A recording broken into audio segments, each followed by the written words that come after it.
Education centers near you. Brought to you by the Dollar General Literacy Foundation and the Ad Council. This is 93.7 The Ticket. Look at me, sure. Look at me, sure. I'm the captain now. Three-time national champion Vershawn Jackson. Oh, got a bunch all alone is Vershawn Jackson. And Vershawn, he'll get it to the 24-yard line. Coming at you live from the Coppel Chevrolet GMC studios in the heart of Lincoln, America. On air and online at theticketfm.com. Presented by Wingstop. Here he is, Vershawn Jackson. Ah, yeah! Oh.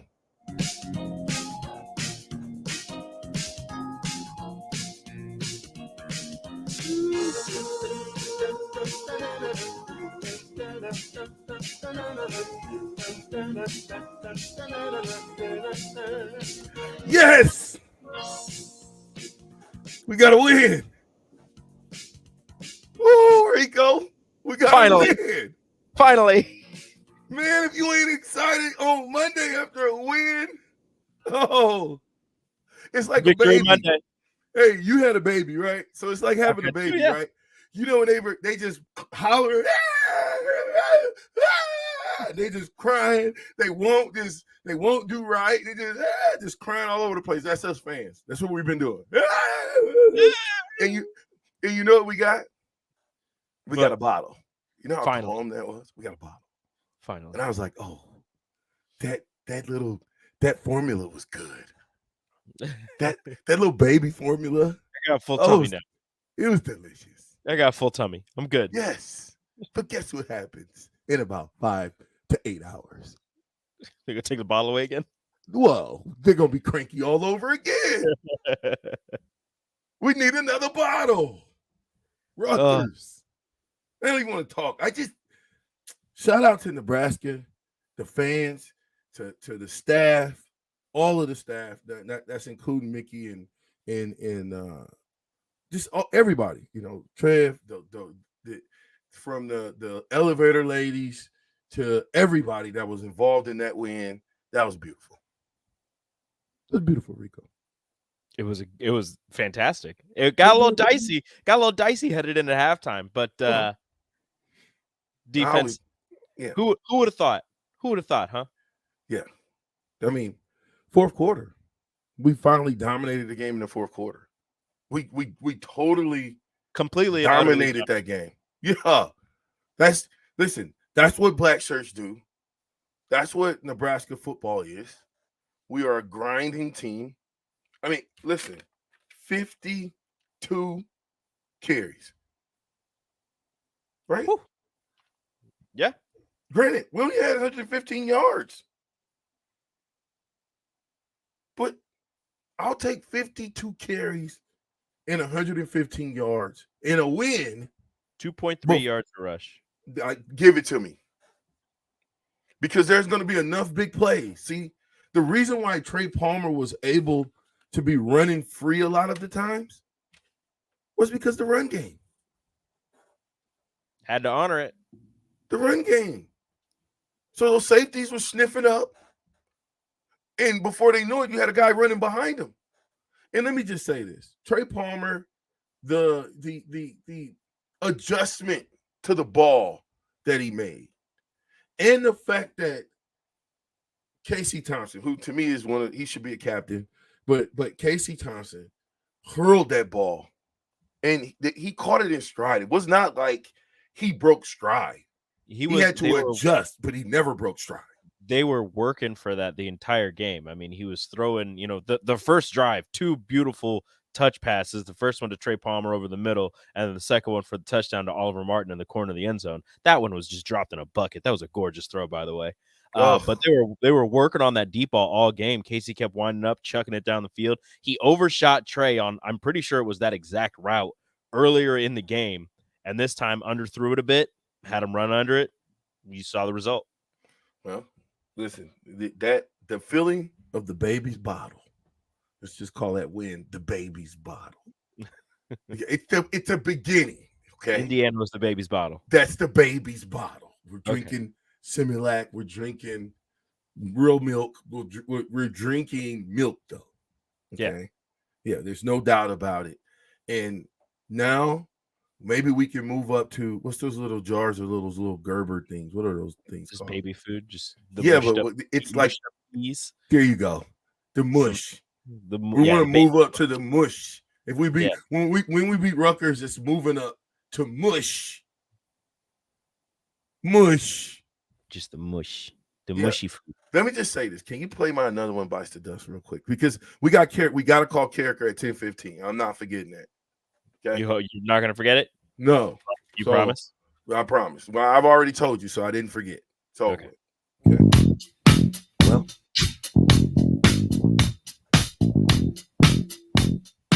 you might as well lock that in, Rico.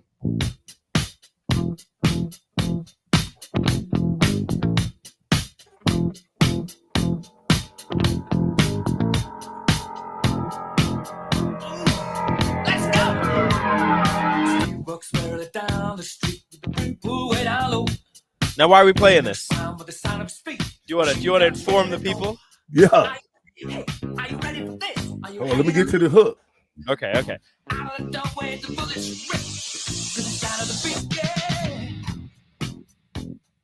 Another one bites the dust. Another one bites the dust. And another one down. And another one down. Another one bites the dust. All right, Rico, cut it. It's my another one bites the dust moment. Guess what that means? You just got fired. Bye-bye. You got fired. When you hear another one bites the dust, moving forward, Rico, make sure you got it in there. Moving forward, when that come on, somebody got fired. Somebody lost their job. Somebody lost their job. Paul Chris fired. How you get fired on your day off? Paul Chris fired. And listen, he had a good record, but listen, Paul Chris fired. Guess who else got fired? Carl Durrell, Colorado head coach, fired. He did not have a good record. No, my point is this. Obviously, they are watching Nebraska football because the dominoes are starting to fall. Well, when you think about Wisconsin having fired a coach since 1995. Okay, perfect. Mm-hmm. I'm glad we said that. Nebraska fired a coach during the season, usually early. That don't happen all the time. No. Well, in time, if the direction is off and you got to go to a different direction, and those boys played like their coach's mentality, they took it on. But if you can get a coach that's in the system that can teach a team to play better, it might be time to cut your losses and keep it moving, baby. Keep it moving. I'm just saying, it seems like we're catalyst because more coaches are getting fired. You said on their day off. Yep. But right after the game. Goodbye. Yep. Adios. Well, and they're putting in younger guys, right? Mm-hmm. Younger guys. Go ahead. My thought with the Wisconsin thing is that they are now there's two connections out there with current head coaches at other schools that are probably being targeted by Nebraska or whatever other school has an opening, and that's Dave Aranda and Lance Leipold. Lance Leipold he's from Wisconsin. He coached for the longest time at Wisconsin Whitewater. He knows the area well. He's a really good coach. So maybe Wisconsin targets him, and then Dave Aranda, who was the defensive coordinator at Wisconsin for the longest time. So he has those two connections. But then at the same time, the guy who's taken over for Potty Mouth Paul Chryst at Wisconsin is Jim Leonard, who has been mentioned among the names as one of the hottest coordinators, one of the guys that maybe gets a head coaching job following this season. So for Wisconsin, I just believe that, at least to me, they don't want to lose Jim Leonard to anybody else, and they're probably trying to use this kind of what Nebraska is doing with Mickey Joseph. This is his interview process. This is his process to keep the head coaching title and move forward with the Wisconsin football team. Yeah, I mean, it looks like it's working. It looks like it's working. I mean, we're starting to. You got to keep your recruits. It doesn't matter. I mean, did you see what Braylon Allen? The totality of the team. Say again. Yeah, did you see what Braylon Allen tweeted out afterwards? No. After Paul Chryst got tweeted, he said anybody on this team or anybody that wanted Coach Chris gone, is not a part of this team. Wow. That's your star running. That's a sophomore, your star running back.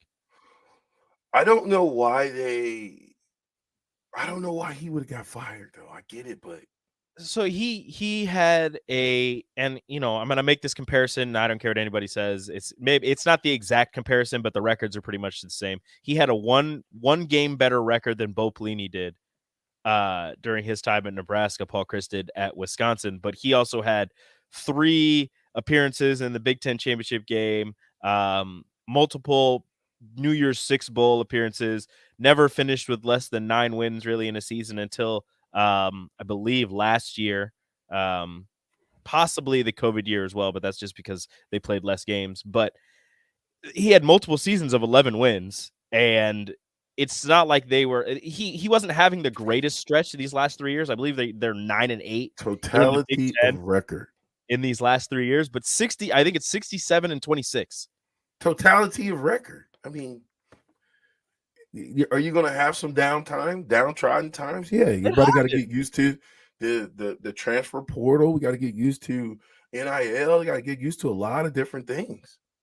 So, him getting fired just comes at a shock to me. The guy from Colorado probably deserves to get fired, but he only had 2 years. So it is what it is, man. This is college football landscape as it is right now. Another one bites the dust. Another 2 bites the dust. And I can tell you right now, there's going to be more. Oh, definitely. I'm waiting on. I feel like Florida State and Auburn are just waiting for their coaches to lose their next game, and so they can get rid of them. Okay, so do you have the Adam Carriker theme song? You got his theme music ready? I'm gonna have to. Do we need to throw it to break and then you call? I believe so. Yeah, we're gonna have to throw it to break. Well, let's throw it to break, and then I will pull up the theme song, and then I'll give him a call. Okay, perfect. www.wingstop.com. Listen, order now. 50th and O Street, 29th and Pine Lake Road, 28th and Superior. Oh, and I can't go for that. But we'll be right back. It's the ticket. Me and Rico. Be right back. You got the body, now you want my soul. Don't even think about it, say no go. Yeah. Shopping for new flooring is different today. Getting your questions answered, making the right selection, getting the best value, and installed quickly and professionally. Visit ostreetcarpet.com or shop our store. We'll answer all your questions and help you make the right choice. You'll be enjoying your new floor in just days for less than you'd pay elsewhere. Carpet, vinyl, wood, laminate, tile, and area rugs. We've got it all. O Street Carpet. 1732 O Street. Family owned and operated. Always the best value. The best way to learn about Southeast Community College is to visit. SCC's Career Days will provide you with hands-on experience as you learn alongside SCC faculty and students and our industry partners. This provides you with a first-hand look at career opportunities in construction, agriculture, automotive, manufacturing and engineering, transportation, and healthcare. Learn more about SCC Career Days at southeast.edu/visit SCC. SCC. Your path to possible. The dog days of summer are here. Is your yard in need of a touch-up as we head into the fall season? August, September, and October are the months for aeration, and Penner Sprinkler and Lawn is the place to call to get the job done right. If you're noticing any issues with your sprinkler system through the hot summer months, they're always a call away, and they're already scheduling installs for sprinkler systems for next year and all other lawn care needs. Call Penner Sprinkler and Lawn today at 402-413-1215. You know that feeling after a good, hearty meal? The worries of the world just slip away. Time slows down. Nothing but good times and good company. That's what you get with Mary Ellen's Food for the Soul. Mary Ellen's does food right, with a menu that includes smoked wings, pulled pork, brisket, catfish. And don't sleep on their sides, shrimp and grits, collard greens, baked beans. It's food that makes your heart happy. Mary Ellen's Food for the Soul, just east of 27th and Pine Lake. Let them fix you a plate.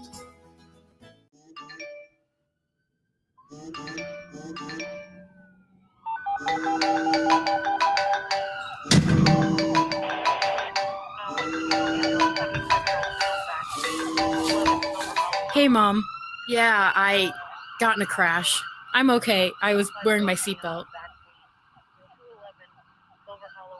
People count on you to buckle up.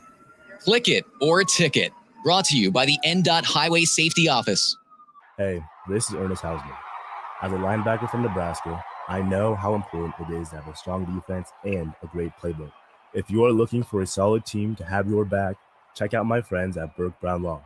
Burke and Jackson will work with you to create an individualized strategy to bolster your defense. Hi, this is Burke. Give us a call at 402-606-1441.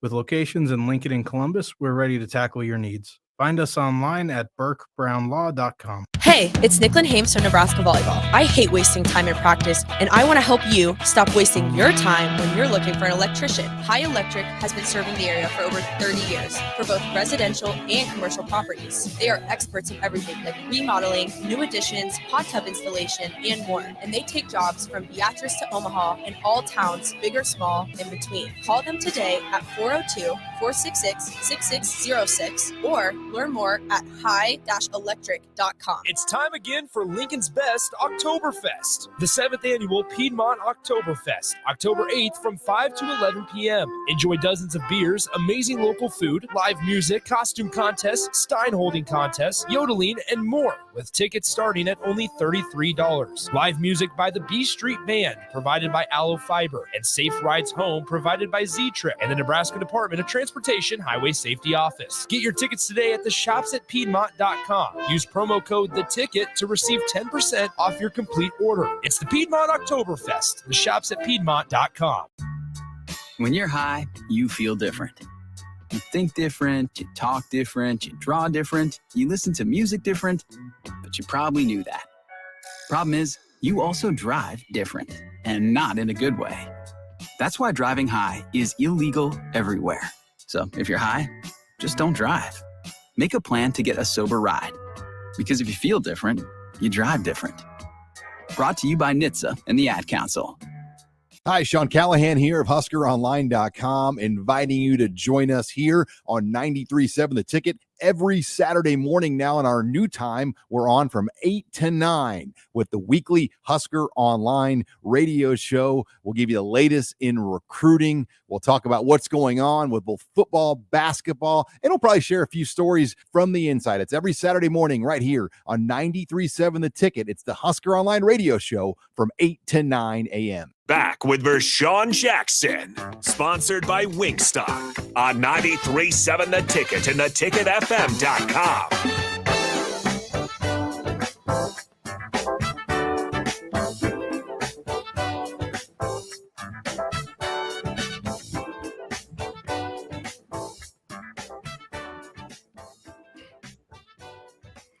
Play it.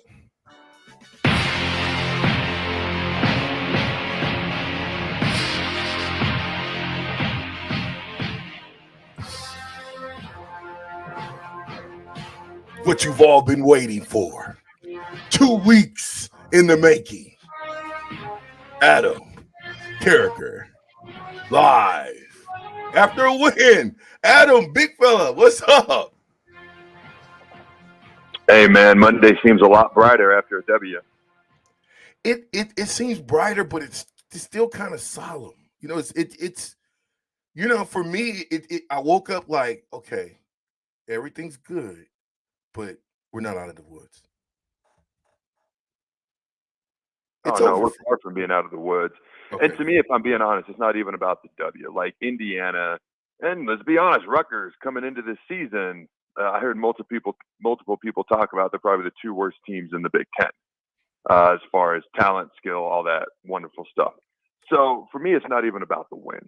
For me, it was about how we looked and the way the defense looked, the way the guys' aggressiveness and the way they were flying around. Like they looked like they wanted to be there, which you couldn't say about everybody for a while. We looked like, I watched the schematics on defense and I love Chenander as a person, okay, but as a football coach, wasn't working out. So I would watch us before and be like, man, we're just very blasé. And, you know, we were coming from right, left, and all of a sudden we're coming and we're dropping. Then we look like we're dropping. It's a delayed blitz. We're doing all these different things. We got a lot more pressure on the quarterback. And yeah, Indiana's not the most talented team on planet Earth. They're without their top 2 wide receivers. So I'm keeping all that in the back of my mind when I'm looking at this game, but I'm getting texts from people throughout the game. Hey, we just look different. The team is playing different. There's an aggressiveness level that is different. That's what kind of gives me reason for hope and optimism going forward. And we're certainly not a great football team yet, not with the amount of penalties and things of that nature. But one thing about those penalties, they were aggressive penalties, not the smartest penalties, but they were aggressive penalties. I can live with aggressive penalties while we continue to improve. And I can live with how we looked, especially compared to how we had looked, and especially in the previous freaking game and in the previous, couple of years. So for me, it's how we looked. Yes, a lot of penalties, but we're going to get better as long as we can keep getting better. And even some of the penalties were a little bit over aggressive in nature. And I don't hate that type of stuff, to a certain degree. And let's be a little bit more smart, a little bit more consistent. But that's what resonates with me. And that's what kind of makes Monday brighter for me, even more so than the W itself. Yeah, definitely the way we played the game. You got to think, though. When was the last time we only gave up 2 third downs? 2 out of 15. What do you attest that to? The fourth quarter, I thought, won the game for us. I thought for the first time in a long time, we looked like the most dominant team in the fourth quarter, not to mention 52 runs. Dude, there's so many things about that game that are different than how we've looked for a long time that get me excited. To your point, we played 4 full quarters. Now, there was ups and downs, even more so than a typical college football game. I even tweeted about it during the game. I'd send out one tweet about something positive, boom, something not positive would happen. Then I'd tweet about something frustrating, then boom, something positive would happen. It was one of the more up and down entertaining football games I've seen in a while, actually. But that's part of being where we're at and trying to improve and get better. But we played 4 full quarters, okay? And we actually won the second half. We actually dominated the fourth quarter. Indiana, 5 total yards in the fourth quarter, 71 total yards in the second half. They were 0 of 4 on third downs in the fourth quarter. They were -8 rushing yards, only had 1 attempted rush. But nonetheless, it was -8 rushing yards in the fourth quarter. We had the ball for over 11 minutes in the fourth quarter. Not just about how we looked, not just about the W, but things that we hadn't seen. Okay, so Indiana doesn't score at all in the first quarter. Defense looks pretty solid. We score right off the bat. We kind of hit a lull. Boom. We fumble the ball. They tie the game, and it's, oh, crap, here we go again. We go at 21-7. Then they go right down the field, appear to have things figured out, couple of passing touchdowns. And even the announcers on TV are like, oh, they got something figured out. And I'm like, well, crap, here we go again. It's almost like the way we've been trained, as much as I personally hate to admit it. But it was like we came out with a good game plan. They counterpunched. And instead of having no counterpunch to their counterpunch, we counterpunched back. And that's how we dominated the second half. And I'm mostly looking at the defense. The offense did some great things in the fourth quarter. They were a little bit up and down as well. But we saw halftime adjustments. We saw a counterpunch to another team's counterpunch, and to the point where they didn't have a counterpunch to our final counterpunch. And it was just a lot of things that we hadn't seen. And yes, it's Indiana. And yes, we got a long way to go. It gives me reason for hope because I saw things I just hadn't seen. Like, I even said it last night on my Carriker Live show. Like, for the first time in a couple of years, I didn't want to say it, but it's the thought that was in my head. And sometimes I just speak. And it was like, we look like a Division I Power 5 football team on Saturday with the way that we played for the first time in a while. Mm-hmm. It looked like we played as a brotherhood too. It looked like they flew around. It looked like they purposely were restraining themselves from, doing some of the showboating stuff that they were doing previous. It looked like it was more of a team effort. I thought they flew around as a defense. Listen, Bill Bush. I mean, you can't. It goes to tell you how important a coach is. They flew around. They stayed humble. They tackled better in space. I thought they did, except for the one run when the guy shook a couple of our guys, and then we ran them out of bounds. All we got to do is don't stop running. But we overcame adversity. The big fellas up front, I thought for the first time they actually got movement up front instead of kind of. I call it the dancing bears or the peekaboo style. They went after the quarterback. Yeah. Well, you out That's there kind of what I was dancing bear talking the about. peekaboo? Like, and again, I don't want to overblow this. I'm excited about the changes that I saw, the difference that I saw. We're clearly not a great football team when you look at all the errors and inconsistencies and penalties and things of that nature. And I'm looking at, hey, we could get a win on Friday. We're only like a 1-point favorite versus Rutgers. Short week on the road, going to be a challenge to a degree. Hopefully not too much of a degree, but we'll see. We're back at 500 at that point. All of a sudden, the bowl game, maybe it's not out of the question. Whereas a week ago, I'd have been like, okay, you're kind of crazy if you're bringing up a bowl game at 1-3 the way we had looked. And I know people are bringing up the Big Ten West, and it is crazy. It's mostly because of how bad the Big Ten West is, not because of how great the Huskers are all of a sudden going to become. But we can improve throughout the year, and who knows what the heck will happen. I mean, Purdue, in my opinion, looks like the best team in the Big Ten West, beating Minnesota on the road. And then Penn State, they play them down to the wire. Penn State looks like a pretty good football team. So who knows? The West is wide open, but we'll see what happens. You make a great point. It seemed more like a team atmosphere. It seemed like guys who wanted to be there. And, I had noticed the past couple of press conferences, Mickey Joseph talking about giving young guys an opportunity, young guys a chance. And I kind of took that as, hey, these guys hadn't been given an opportunity before. Maybe they were being overlooked. And so I was like, all right, who are some of these young guys going to be? And you look at Hartzog, he gets his first start, a freshman out of Mississippi, and then he returns the block punt for a touchdown. This is a guy who may not have seen the field before. So just little things like that really start to add up, as you know. Well, and Butler, number 10. He made a great play on the ball. He had some good burn, and I thought it was good. I was very, very happy to see wake up. Robinson. Who? Robinson. I thought he woke up a little bit more. He's waking up, that the monster because his body type to me is like yours. When I see him, I see you, and I'm like, kind of the same body type. Might not be as strong and not the same motor, but could he get there? Absolutely.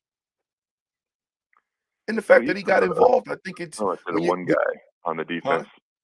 I'm sorry. Go ahead. No. Go ahead.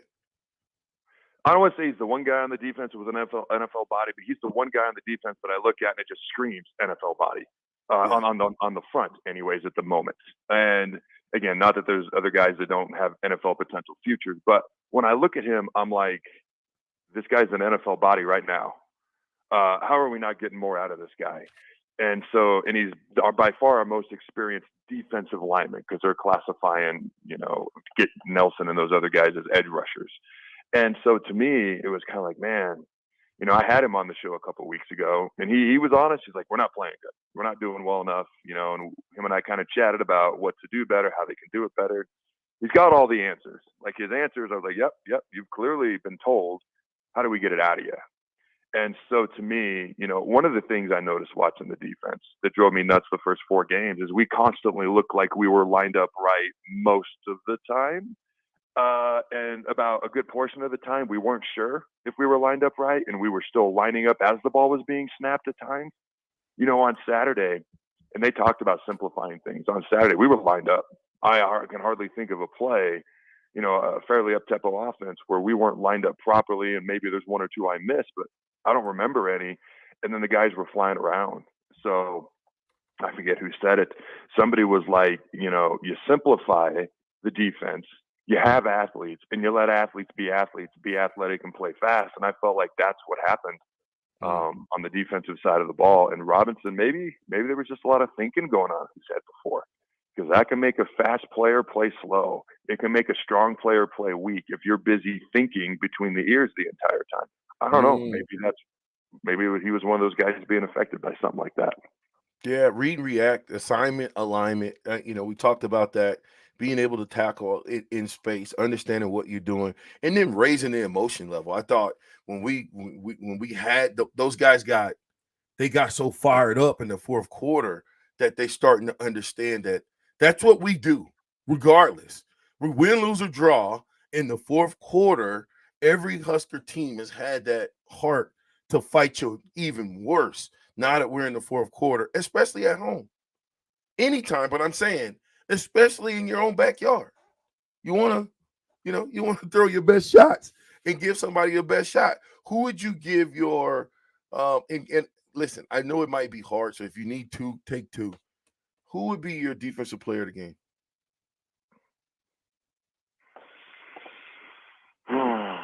Was it Reimer that had the interception? I believe it was Reimer. Is that correct? Oh, yes, Reimer. Yeah. To me, it would be Reimer and probably Nelson. I know O'Shawn Mathis has taken a little bit of heat this year, and he's getting a little bit overlooked for Saturday, but he had 3 quarterback pressures. He had actually, him and Nelson had the most amount of quarterback pressures, but Nelson had the 2 sacks.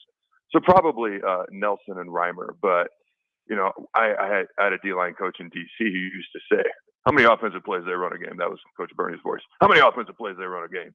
I was like, I don't know, probably like 60, 70. How many passes? Like 35, 40. So if you get like 4 sacks a game, that's pretty good, right? I'm like, yeah, because I was getting frustrated with some things. He goes, what about a tip pass? What about knocking him on his butt? What about a quarterback pressure? 4 sacks a game ain't nothing unless you got about 10 to 12 quarterback pressures, And it's always stuck with me. There's so many other ways to affect a pass beyond just a sack. So Nelson had the 2 sacks. He also had the additional quarterback pressure. O'Shawn was getting back there as well at times. But probably to me, it'd probably be Nelson and Reimer. Hey, you remember the time when the ball, because to O'Shawn Mathis, okay, so Caleb Tanner, did they call that an interception or no? Caleb Tanner's. I don't remember if they called it an interception. I don't remember Caleb Tanner's. I just remember Reimer's. Okay, so it was kind of some of the same thing. He tipped it, saw if he got his hand underneath. I thought they gave it to us. If I'm not mistaken, I thought they gave it to us, but it all run. They didn't.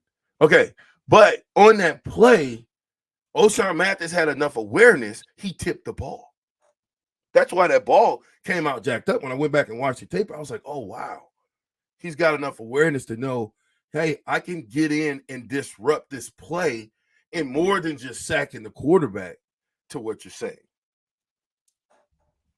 Special exactly. team. And, I'm sure everyone remembers Sue, of course.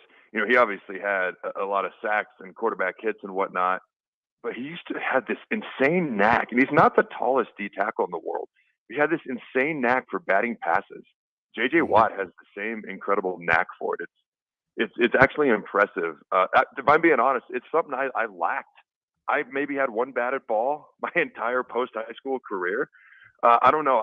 For being a tall guy, I never had many batted balls. I was always too busy trying to hit somebody in the mouth. Maybe I needed more mental awareness.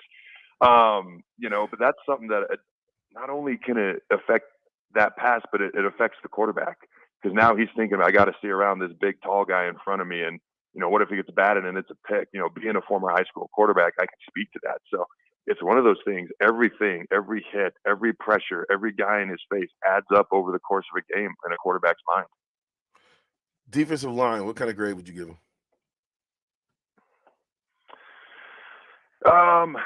For me, it was interesting. I've never been big on post game grades from a show perspective, a show host perspective. I think because everybody does them, so I kind of let everybody else do them. But I actually did them this week on my CARRIKER Live show for the first time. And part of the reason I did it was I saw a lot of other folks' grades, and I felt like the offense was a little bit overgraded.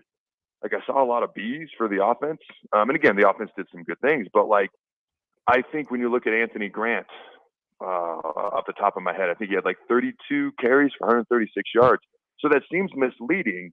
And we ran the ball 52 times, but we didn't even average 3 yards a carry. So I was like, how are all these people giving the run game a B minus? I think Anthony Grant kind of skews things. But then I would see like a lot of C's for the defense. And I was like, man, the defense only gave up 14 points. The offense gave up 7 by themselves. So for me, I actually have higher grades for the defense. Maybe I'm biased. I don't know. So for me, the defense as a whole, I gave a B. There was some passing plays they had on us, a couple of lengthier drives. We were able to answer and bounce back, but we shut them down in the second half. For me, I'd probably give them a B minus to a B. Getting pressure on the quarterback, they averaged under 3 yards a carry. Only gave up 2 scores defensively from a Huskers perspective. I thought the D-line played much better. We can still get better. And I thought the defense really, really played really well. Yeah, I'm in agreement to that. I thought that the defensive backs, I thought they played a lot of man, which I was impressed with. the fact that you can you do that, you give the defensive line a little bit more time to get to the quarterback when you can play man and you can really pressure guys and not let them either get off the ball or catch the ball, either or. When I look at player of the game as far as defensively, man, it was hard for me to just give it to one.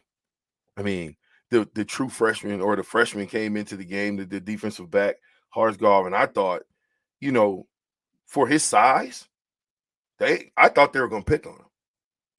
I thought for sure, you go after the guy that is the new guy. He's a smaller guy, but they really didn't. They picked on him in a little bit in spots, but not that much. And the fact that he picked that ball up, had the awareness, you need guys who have football IQ out there.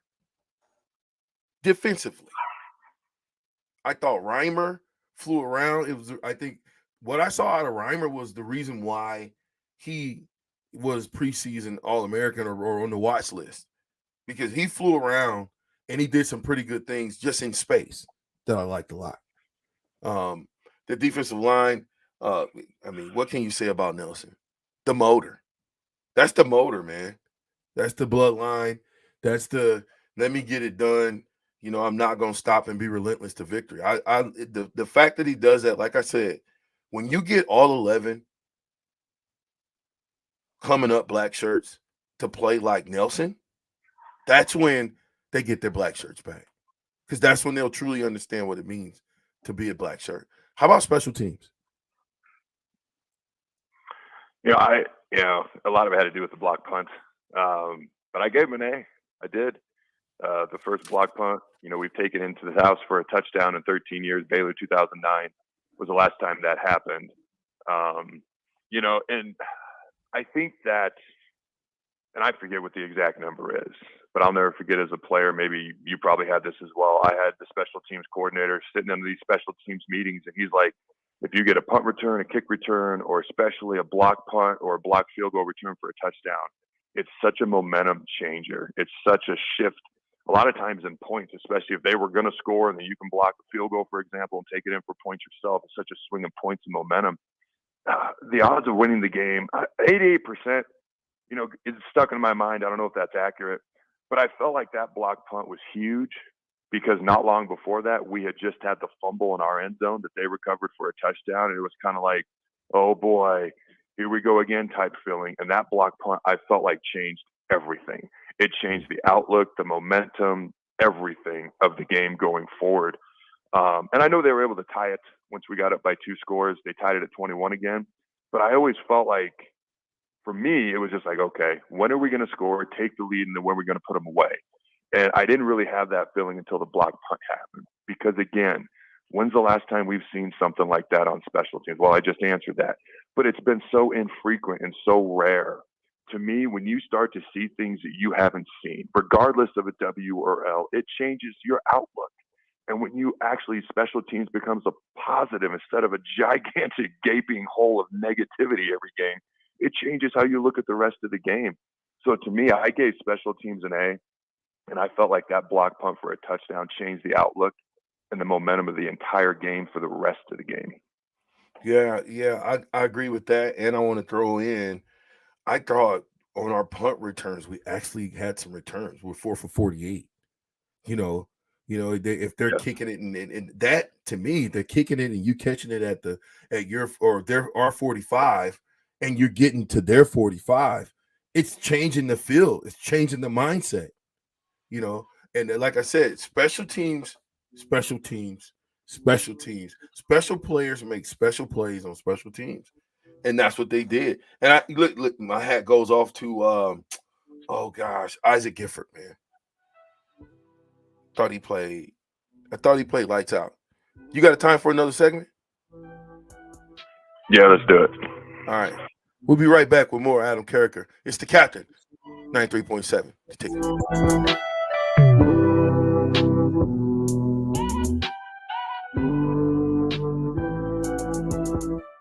They might win, they might lose, but either way, you have something to say about it. Don't miss the Husker After Party postgame show immediately following every Nebraska football game. Nick Sainert and Jake Bakoven give instant reaction. quotes from the players and coaches, and take all your phone calls with thoughts on the game.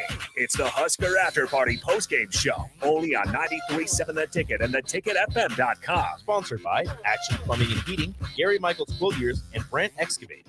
Hey guys, Nick Sadert here, and I want to tell you about my friends at Spine and Sports Chiropractic. I experienced a herniated disc in my lower back a few years ago, and thanks to the folks at Spine and Sports, I got back to feeling 100%. At Spine and Sports, they use the active release technique, which involves the soft tissue and can alleviate headaches, shoulder pain, plantar fasciitis, and more. What I like most about the ART method is that your doctor will construct a plan that fits your needs because the technique is not a cookie-cutter approach. Allow Spine and Sports Chiropractic to help you feel better. Set up your appointment today by giving them a call at 402-261-6841. Mary Ellen's Food for the Soul. It's soul food right here in Lincoln. Ribs, wings, catfish, coleslaw, cornbread, grits. I mean, I'd say it's food like your grandma used to make, but my grandma never made food like that. If you haven't already, you've got to give it a try. Check out their location across from South Point at 27th and Pine Lake, or find their food truck at events all over town, or visit them online at maryellens.com to see the full menu. Mary Ellen's Food for the Soul. Let them fix you a plate.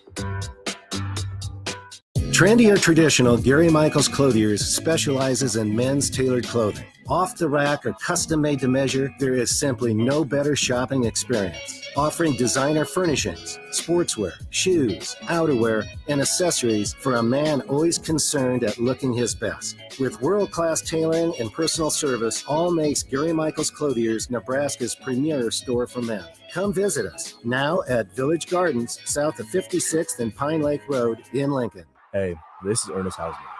As a linebacker from Nebraska, I know how important it is to have a strong defense and a great playbook. If you are looking for a solid team to have your back, check out my friends at Burke Brown Law. Burke and Jackson will work with you to create an individualized strategy to bolster your defense. Hi, this is Burke. Give us a call at 402-606-1441. With locations in Lincoln and Columbus, we're ready to tackle your needs. Find us online at burkebrownlaw.com. When you were a kid, clubs were cool. Robotics club or space club and stuff like that. But what do adults get? Book clubs and quilting clubs? No, forget that. How about a margarita club? Get to Upside Bar and Lounge and join the best club in town. 10 flavors of margaritas like Maui Wowie, burnt pineapple, and mango tango.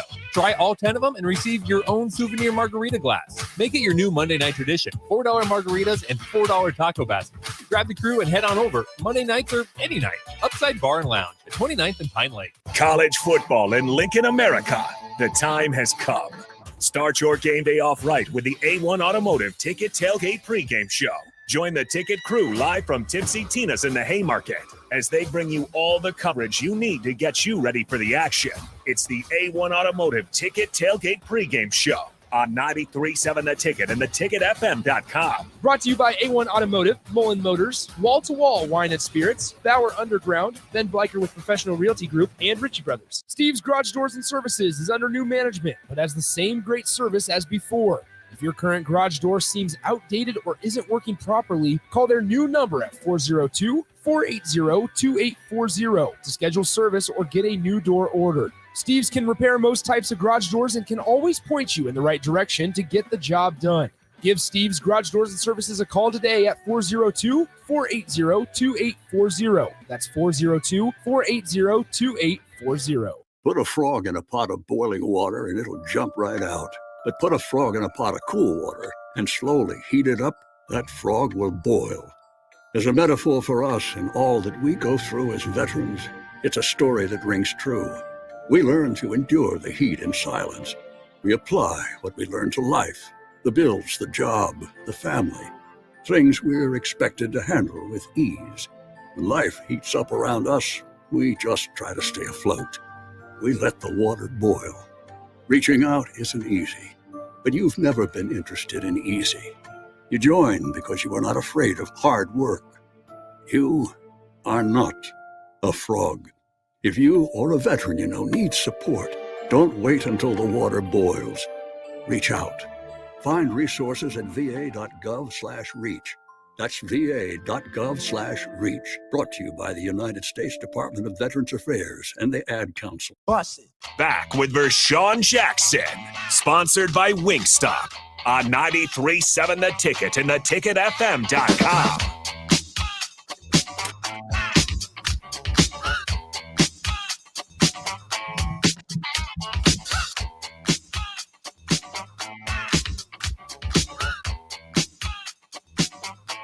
That's right. It's the captain, 93.7 ticket. I'm talking to Adam Carriker, former Husker defensive end, former first-round draft pick, St. Louis Rams. And we're talking Nebraska football grades, special teams. We thought, I'm in agreement. I thought that was an A. I thought that was their best performance. They didn't really give up much in the punt return game. They did a great job all night on kickoff.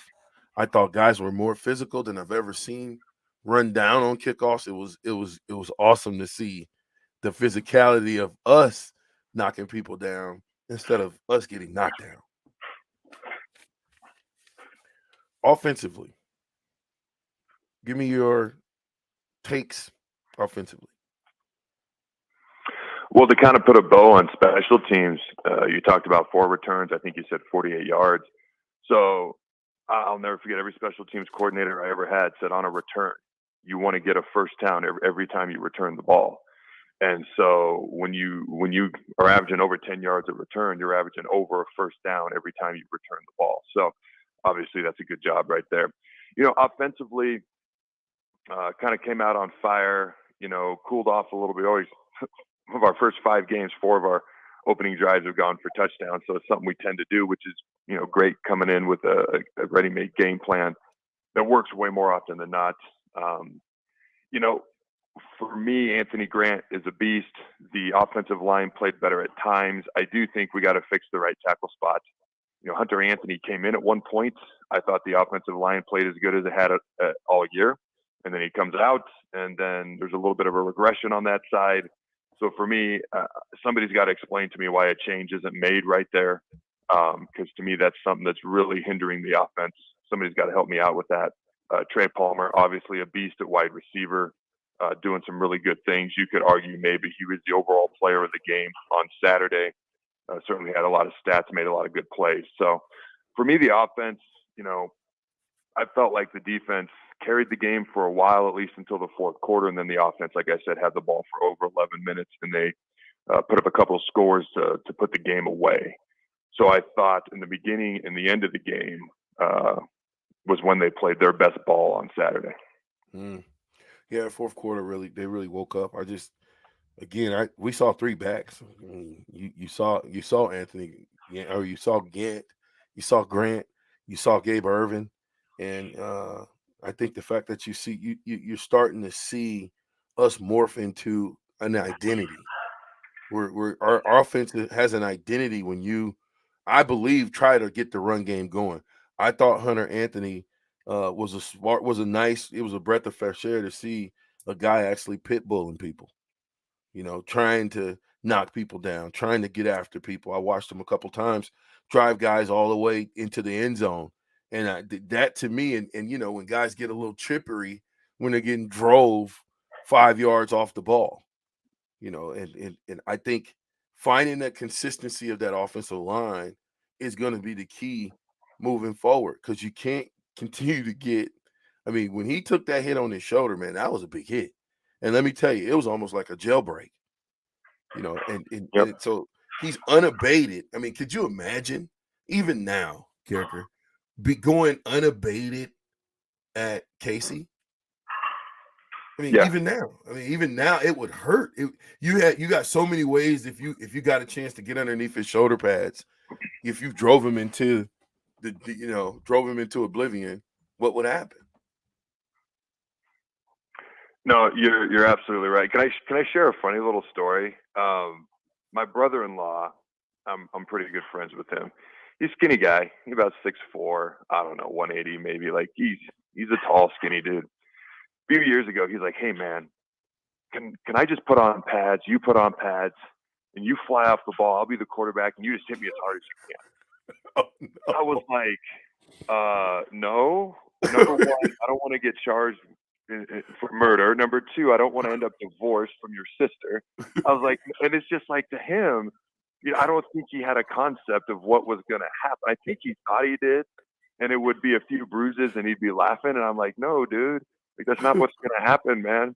And so, like, when you talk about a jailbreak and guys are coming free, Adrian Martinez was banged up for years at Nebraska, and a lot of that was him running, but a lot of that was there wasn't a whole lot of protection. And so you look at Casey, and he's a tough kid. So we gotta keep him healthy. We gotta keep him protected. That all starts up front with that O-line. I thought Casey stamped he put his mark on that game as the leader of that offense, because he could have took the high road and just said, you know what, I ain't going back in the game. I'm done. And let me just say, shout out to Purdy, but I thought he's put in a bad position. Okay, we're just talking football. Backed up. We ran the ball on first down. We ran it on second down, and then we dropped back on third down with the offensive line that hasn't proved that they can protect all the time. And that looked like it had Logan Smothers written all over it again. That's all I've remembered in my mind. I'm going right back to Iowa all over, and so I don't think you put that, you put that type of pressure, even if you do want to send a statement, let Casey calm down a little bit, see the game a little bit better, from the sideline, get your perspective on who you are and what you came to do, but I run it again, and then let your defense play some defense, because they played well all night. You don't go 2 out of 15 on third down and you didn't play well. Talk about tackle, punt. I mean, they played extremely well as a defense, as well as you can play, given the fact that we're playing in Indiana. Now they're going to have to get better. I thought about this because we go to Rutgers, but I thought about the fact that Rutgers played a tough game. They got beat up, and I hate to move forward, because I can't think this game is so far over. It's pathetic. It's over. Like, Indiana's done. I'm glad we won, but now it's to Rutgers. How do we get the Rutgers job done? And I don't want to discount offense. I got a lot of time to talk offense, but I don't have a lot of time to talk Adam Carriker. How do we get this done against Rutgers? So actually, I actually came up with three keys, because I'm starting to work on my prediction show for Rutgers, where it is a short week. My first key was do exactly what we just did on Saturday, but keep getting better every week. Like, we're not all of a sudden going to get significantly better, in 1 or 2 weeks. This is going to be a season-long process. Play the same way you did on Saturday. Just keep getting better. Be a little bit cleaner. Be a little bit crisper. Okay. And, maybe they'd make adjustments on the right side of the O-line, and maybe the DBs get even better. I mean, we started a freshman in his first game, and you're running man-to-man. That's a heck of a challenge in coverage, and he did a really good job. But get better and better and better at what you're doing. My second key was, it's going to be beyond obvious, but the penalties. Let's be a little bit more consistent, and let's be a little bit more disciplined. And like I said, I can live with aggressive penalties a lot easier than I can dumb penalties. Like, when I'm coaching a D line and a guy jumps off sides, I don't tend to get too upset. I'm certainly not going to tell him good job, but I don't tend to get too upset with that, because I want my guys getting off the ball. I want them playing fast. And every once in a while, if you're really trying to do that as much as you possibly can, you might jump a little early. Now, don't be doing it 2, 3, 4, 5 times, because then that's dumb. So anyways, do exactly what you just did, yet keep getting better. Number 2, penalties, being more consistent, okay, and eliminating some of those penalties. And they had a whole lot of new. Yes, they had a bye week, but they had a whole lot of new, okay, over the past couple of weeks. They haven't been working on a lot of this stuff since last spring or even fall camp. So it's kind of to be expected, especially if you're trying to play fast and aggressive with a few new things, whether they're simplified or not, they're still new to you in your mind. So to me, those are 2 of the biggest things that we can continue to work on. And we should beat Rutgers. It's certainly not going to be a gimme game at all. It might even be a lot similar to Indiana. The first score prediction I came up with was actually like 35-21 right off the top of my head. And I'm still working on a final score prediction for Rutgers on Friday. I think the one I ultimately am thinking about is 31-17. And I do think it could be a close game going into the fourth quarter, just like Indiana. And then maybe we end up hopefully pulling away a little bit at the end. But those are the 2 biggest things to me. If I was to add a third, it'd be fix the right side of the O-line or do something to make a drastic improvement. Because I feel like special teams looks different. Defense looks different. everybody on offense looks different except that one spot. It was the same old thing we'd seen through 4 games. And so to me, that's got to be addressed because that's the one thing that doesn't look different to me. Did Connor punch him? Did you see it on TV? Oh, Turner Corcoran? Yeah. Turner. Yeah. It was tough. It was tough. It was tough in the aspect of it didn't look like it was an intentional punch. It looked like he was being incredibly aggressive and violent. If somebody showed me the film and didn't tell me what the call was, I probably would have said, oh man, that's on the border, but I would go with no. But if somebody shows it to me and says, hey, the call was that he punched the guy, I'd be like, oh, I could see that too. I mean, dude, it was so on the fence. Do I think it was an intentional outright punch? I don't think it was that. Do I think it was being insanely aggressive, maybe overly aggressive, maybe not smart type of aggressive? Yeah, I could make that argument for sure. I don't think he outright tried to punch him, unless maybe I just looked at the wrong play or something. It wasn't like just blatantly obvious to me, though. Well, they were pretty jippery the play before. You can't see it. You know, I watch YouTube, so you can't really see. They didn't show the replay of that particular one, and I didn't look at the TV call. So, but the play before that, a couple plays, it was Connor, or I keep calling him Connor. Turner Corcoran was getting very, very. It was getting it, like you said. It was just they were playing more aggressive, and I mean, I like that. I don't like the fact that Coach Osborne would always tell us, you know what I mean. The second man always gets caught. He said, "Get your hands down." And it happened in the game. I can't remember to who. They took a punch, and somebody got their hands down, and I can't remember, but it happened in this game. Something happened where they got unsportsmanlike conduct because the guy came in, say they were scuffling, and then the guy pushed. Second guy always gets caught. Every single time. But I appreciate you, big guy. Yeah. Anything else to add to any of your takes? Because I'm with you on Rutgers. I think this is it's a quick turnaround. It's another night game, so you like that. The guys seem to play well, but it's the same like Indiana. He who plays the entire 4 quarters well is going to win this game. I'm not the penalties. I think the fact that they played more aggressive, I think that's why we saw more penalties, because now they're a little, now they got to just control the aggression. I completely agree with you. The only thing I would possibly add, and the only thing that makes me a little bit nervous, because I do have, an aspect of hope that I hadn't had for a while. And again, it's not just about one W versus Indiana. It's about what I saw and things that look different, from coaching adjustments throughout the game to playing 4 full quarters to things that didn't look the way they should with a Power 5 Division I football team to all of a sudden they start to look like they should, whether you're winning or having success on the play or not. At least as you're watching the play, it looks like it should.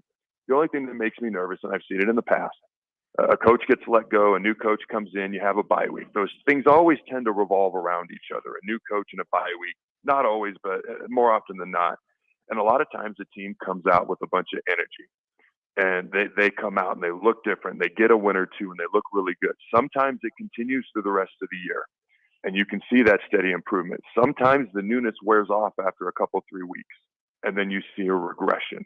So my only concern that I would have is, and only thought that I would have in addition to what we've already spoke about, is, are we going to continue to see an improvement every week and refining of things that we saw on Saturday? Or is the newness going to wear off at some point, and all of a sudden you start to see a regression? And here's the other thing I would say.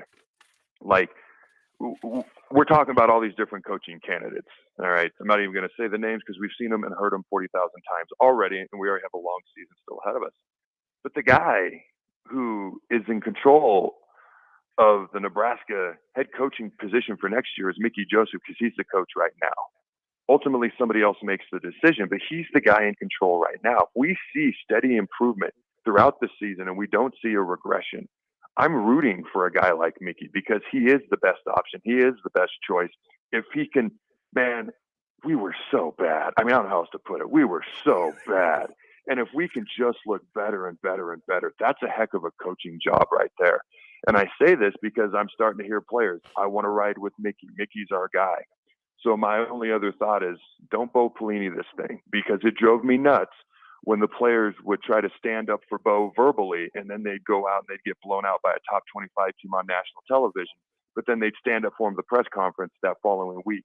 It's like your words mean nothing. Go out and do it on the field. You wanted Bo? Well, it didn't happen when we played better teams. You want Mickey? Do it on the field. If you do it on the field, you ain't even got to say anything. And personally, that's what I'm rooting for. And, obviously there's a billion other candidates out there that are being discussed. But that's my only other thought. I keep getting better every week. Don't regress. Don't let the newness wear off, and go battle for the guy if you want to play for the guy past this year. Paul Chryst out at Wisconsin. Quick thoughts. Dude. Right? Oh, man. Okay. So have you seen his record? Yes. Like his records, yearly records. Yes. I don't, but why is he out? Okay. So hold on. I got it on my phone. Let me pull it up real quick. I got to read you this. And this is why he's different than Pelini to me. And I played for Pelini. I love the guy on a personal level, good football coach. But when we played good teams, we did not look like a good team at all. And that was why he was gone, plus a few of the other things that have been discussed a million times. But Paul Chryst, he would win 9, 10, 11 games. Okay, he would win a good amount of games. They'd go to the Big Ten championship. The only time they ever kind of got blown out a little bit is if they played an Ohio State team that just had way more talent. Very rarely, when they played good teams, did they not look like a good team that was well coached and well disciplined themselves. And that's the thing that baffles me, is you're winning all these games every year. You're achieving more with less because they don't have as much talent. You're well coached, you're disciplined, you're physical. I always said if they ever got a quarterback besides Russell Wilson for 1 year who could be a threat as a quarterback, my gosh, they've got that running game, that O-line, that defense, special teams every year. Part of me is like, why don't they just go to running the option? At least your quarterback's somewhat of a threat then. But what they could accomplish more with less, I thought he was a really good coach. And over the years, they play well against top opponents on the road, big-time games. Whether they win or lose, they play well, way more often than not. I look at this year, and they got routed by Ohio State pretty bad. And the Illinois game was pretty bad. I mean, I don't get it, honestly. He's a heck of a good football coach. So for me, I was a little surprised by that. And I frankly thought he had earned way more of a runway and way more grace than I think Wisconsin gave him. But that's just my opinion. No, I agree with that. What about Carl Durrell, Colorado? I'm a little less familiar with him, if I'm being honest with you. From what I understand, other than our games against them, which we easily could have won both those, but I digress. Colorado's been pretty bad. Yeah. They've been pretty bad for a while. They don't seem to be getting better. I'm not as up to date on them as I am, obviously, in Nebraska or Wisconsin. I know they played Air Force earlier this year, and going into the game, they were like a 17-point underdog, and then the score was worse than that. And if you watch the game was worse than the score. And, I got all the respect in the world for Air Force. But if you're a Power 5 team just getting rolled by a non-Power 5 team and you haven't looked good for a long time, that's less of a surprise to me. Wow. Adam Carriker, as usual. I can talk to you for 3 or 4 hours. We'll be on the phone.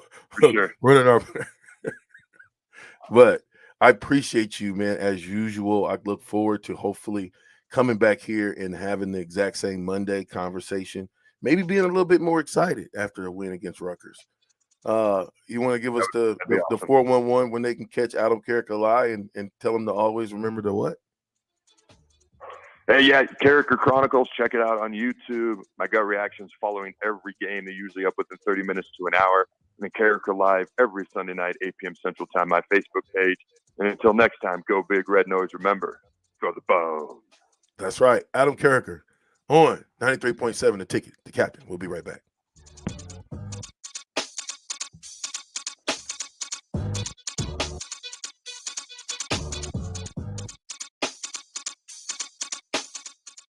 This is Lincoln's home for sports talk on the FM dial. Also online at theticketfm.com. On the internet. KNTK FM Firth, 93.7 The Ticket. Tractor Supply is looking for full-time team members for their Waverly Distribution Center.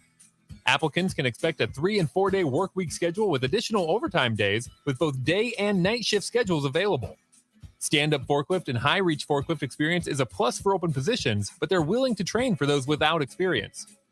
At Tractor Supply, they work hard, have fun, and make money. Apply today at tractorsupply.jobs.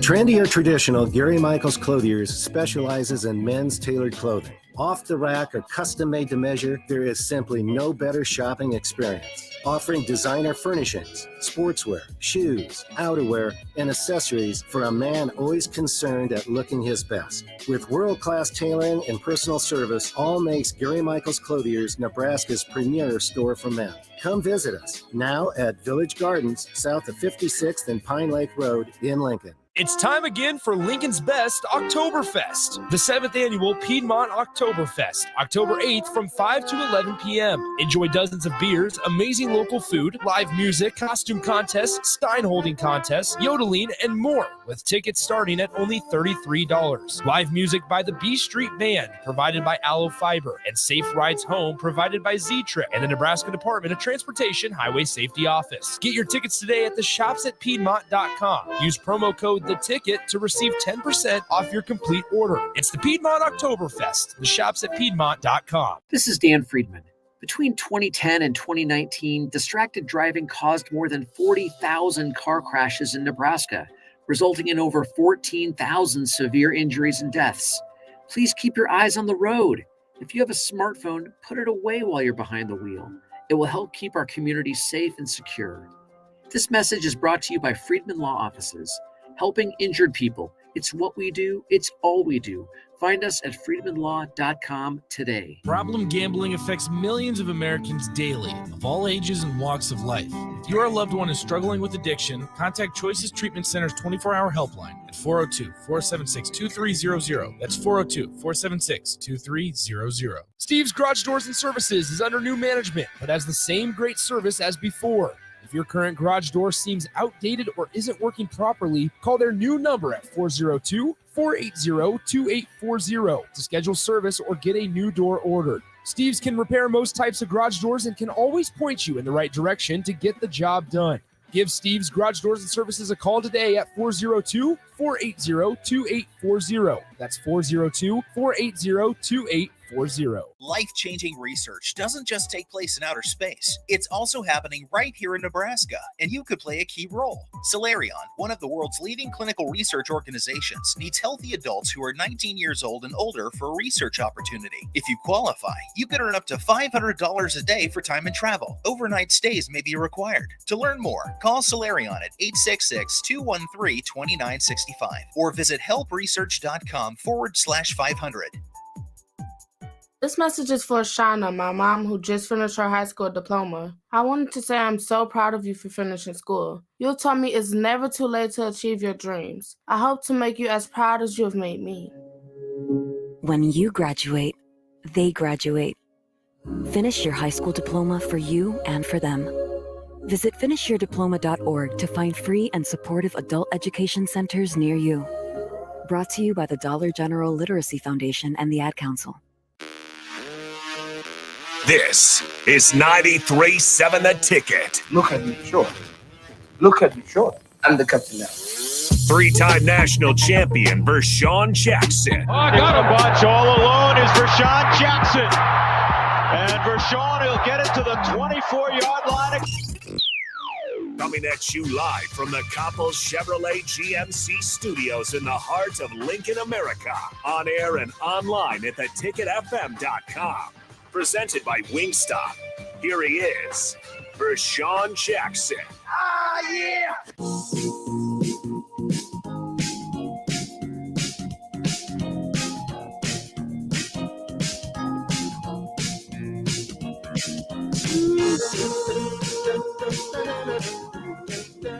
We are back. It's another edition of the Captain Show on 93.7 The Ticket, sponsored by Wingstop. www.wingstop.com. I think we got the chicken sandwiches. Yeah, couldn't tell you. Yeah, I don't know. Got to talk to people who know more than me. Did you see Chancellor Brewington out there destroying people? Yeah, he was As he normally rocking, dude. as he normally does. He was had his one, blocking. he had his one catch, and I wish he had had more space on the sideline because I think he would have scored. Oh, he definitely would have, but he out there blocking, man. Oh yeah, dude gets it. I'm impressed. I think he relishes in blocking people. I think he. That's a good thing. We need that. I think he loves taking people's heads off. We need that. We need that. And the outro break is I can't go for that Hall and Oates, sir. I don't know what's this stuff y'all always be playing on me. What are you talking about? When it's time to go to break, just play the I can't go for that in my earphone. That was ludicrous. I don't want ludicrous. What are you talking about? Luda? I don't want Luda. Okay. I gave you all this information. I know. We have a lot of stuff. You totally want me to play one? You want to play the one song every time? Yes. Okay. It's consistent. Okay. Well, let me know that. Yeah, well, I thought I did. Well, I played it the one time. I didn't know you wanted it every time. My bad. Yeah, not Luda. Okay. No Luda. It's a I can't go for that, type of moment. I got it in Hall and Oates. Hey, by the way, do you have my? I got it in here. All right. Do you have my other one that I told you to get? The other. I really wanted to play a game with Terrell, but Terrell's got some stuff. He's busy. Yeah, he's doing some stuff at home. He just moved, so he's got all type of people at his house and trying to get some stuff. He playing Call of Duty. He probably is. That's messed up. What are you talking about? You think so? You don't think you think he listening? Hold on, let me check because I can check if he's online or not. What? I got the app. Oh, we're friends. Yeah, we're friends. So it'll tell you that yes, blah blah blah. It'll tell me if he's it'll tell me if he's on or not. Oh. Nope, he is not on. All right, cool. Give me you dropped the bomb. All right. Let me open this up. Here you go.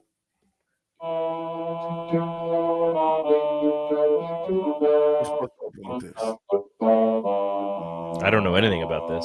You don't know nothing about this? I know a little bit. Not like enough. Oh, got you.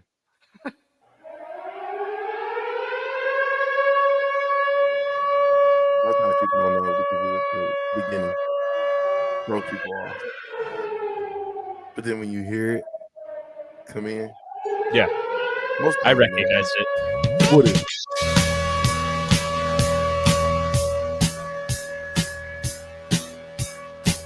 I think that's what happened against Indiana. I need to drop the bomb on Rutgers. I got 4 days in the wake up to do it. So it's back to work. Because Indiana is over. You were the girl that changed my world. You were the girl for me. You lit the fuse. I stand confused. You were the first for me. That's it.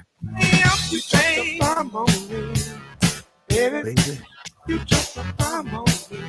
But you turned me on. All right. Did I turn it to a concert? I'm not trying to do that. Love that. Because I just think I don't want to get too excited about this win. I even though I'm excited, I am excited that we could pull the game off, not make any excuses. But the more the boys learn how to win, the more they learn how to win, the better off it's going to be for them. Oh, this game was huge for the mentals. This was huge for the mentality of the team because, like you said, learning how to win, realizing, and you heard Luke Reimer and Garrett Nelson talk about it in the post game, like just the fact that this showed them that they can play 4 full quarters of football and come away with a win, as opposed to losing another close one. That'll send shockwaves to the team and again help them realize like they can do this. They don't have to go all the way through a game and then lose by a single score at the end because you're almost there, you're really close. No, you can win games. You can win games, and that's exactly what this Indiana game was about. Is showing you that showing the defense that they can step up, they can be the type of defense that they want to be, and the offense, despite struggling early, picked it up in the second half, and 14 unanswered points. Just to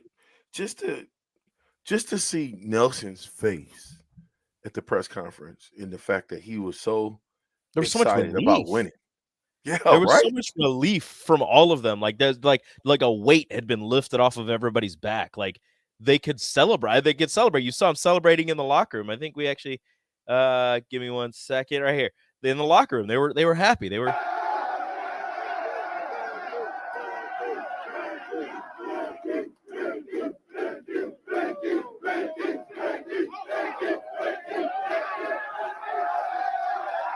Oh, I can feel that. they're having fun. They're having fun again.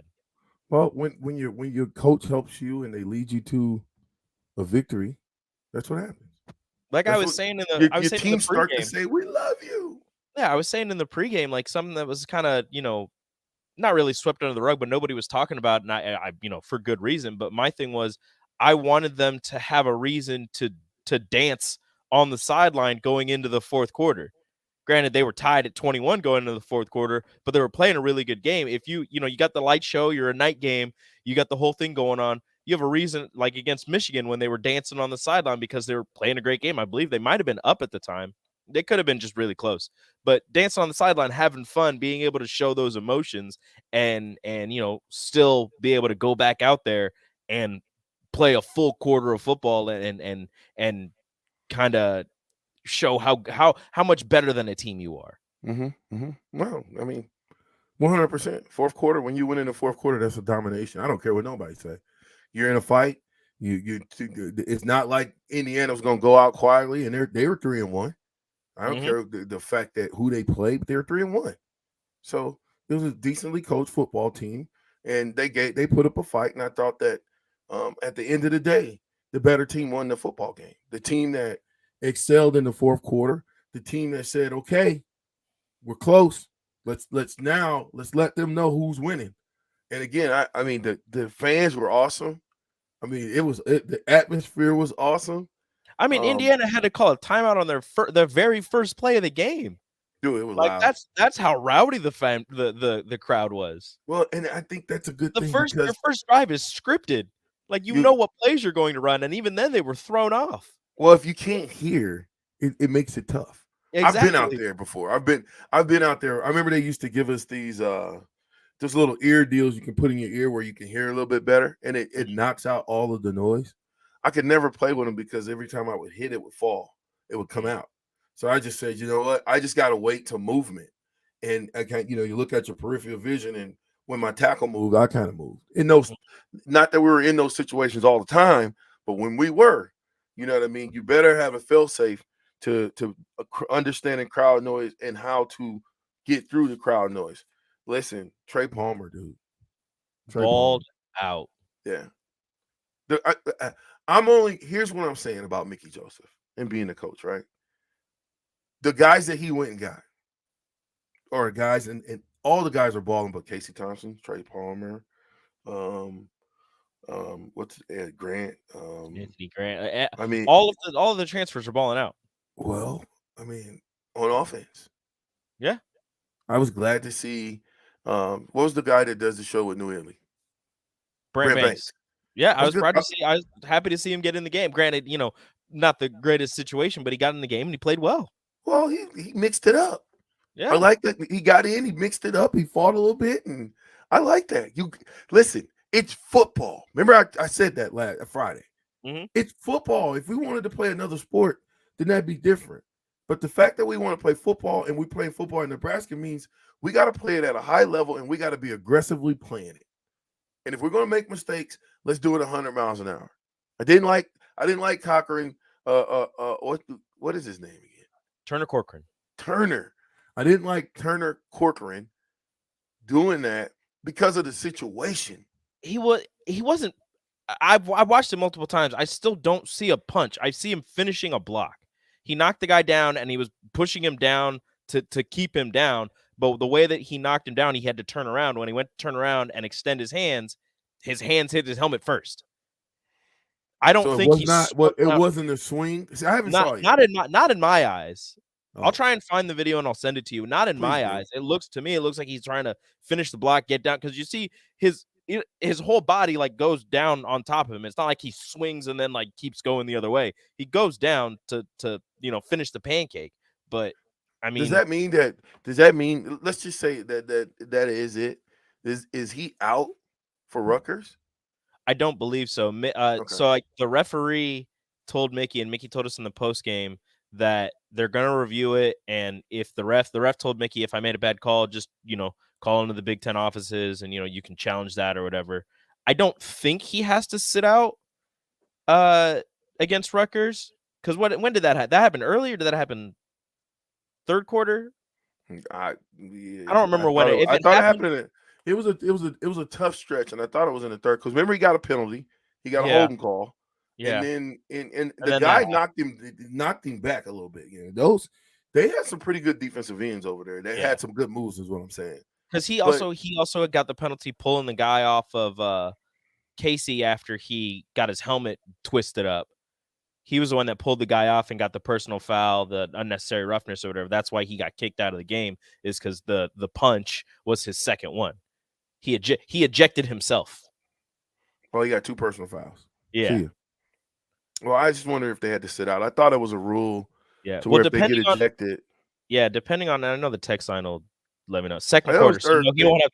So somebody just said it happened in the second quarter, so he's not gonna have to sit out because you just have to sit out like a half of football. So he got kicked out in the second quarter. He sat out the second half. If it happened in the third quarter, he would have to sit out the first half against Rutgers. Okay, good. Kind of like I believe it's kind of like targeting. Yeah, I think it's good. I think maybe he needs to watch the game from the sideline a couple plays. Maybe we need to, because I like it, but I think you have to have controlled aggression. Yeah. Yeah, you have to control your anger, especially on the road. Especially on the road. We're going on the road. When was the last time Nebraska won on the road? That's a great question. Come on. It wasn't last year. Northwestern was at home. When was the last time Nebraska won on the road? What are they saying? Oh my goodness. Let's see. I mean, the text line will let me know, but that's a good question. I could not tell you when the last time Nebraska won on the road, because it wasn't last year, because they had their 2 non-con games at home. Then they won against Northwestern. That was at home. The year before, they had 4 wins. I'm gonna have to check this out. I know the text line will let me know. For real, that's the real question. Said, I'm assuming Riley was coaching the last time they won on the road. I just know it's been a while. I don't know when it is, but I just know. I'm trying to think of when the last road win.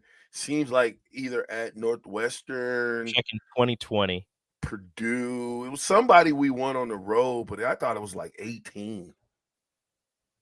It wasn't last year. I know that, so I'm checking 2020, and the last time they won on the road was 2020 Purdue. Chase Duckett. Rutgers. No, Rutgers. December 18th at Rutgers, 2020. No, what? It was the last game of the season, COVID year, last game of the season. They played Rutgers, and they won 28-21. That was 2020? Yep. Okay. COVID year. Okay. So Purdue, we beat Purdue on the road too. So it's still. So the last 2 road wins were back in 2020. Right. Well, that's a long time. Just a little bit. That's a long time not to win a game on the road. You're not wrong. I'm just saying. 93.7 the ticket. Guess what? We live to fight another day. Mickey Joseph, 1-1, is the coach of the Nebraska football team. Shout out, man. Husker fans, shout out to you guys for being awesome, for staying there, for doing all the things that you do that make you great. 93.7, it's the captain. We'll be right back.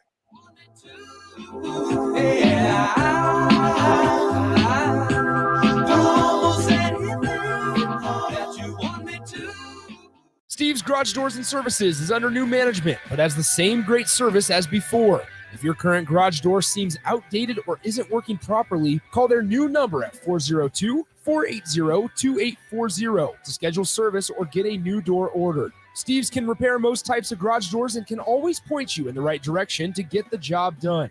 Give Steve's Garage Doors and Services a call today at 402-480-2840. That's 402-480-2840.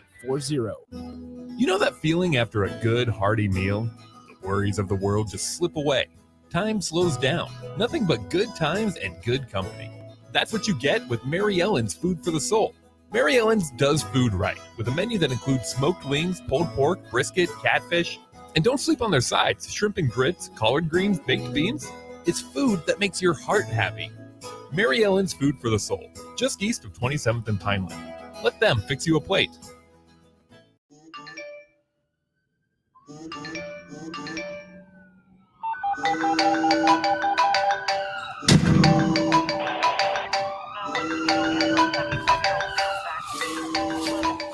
Hey, Mom. Yeah, I got in a crash.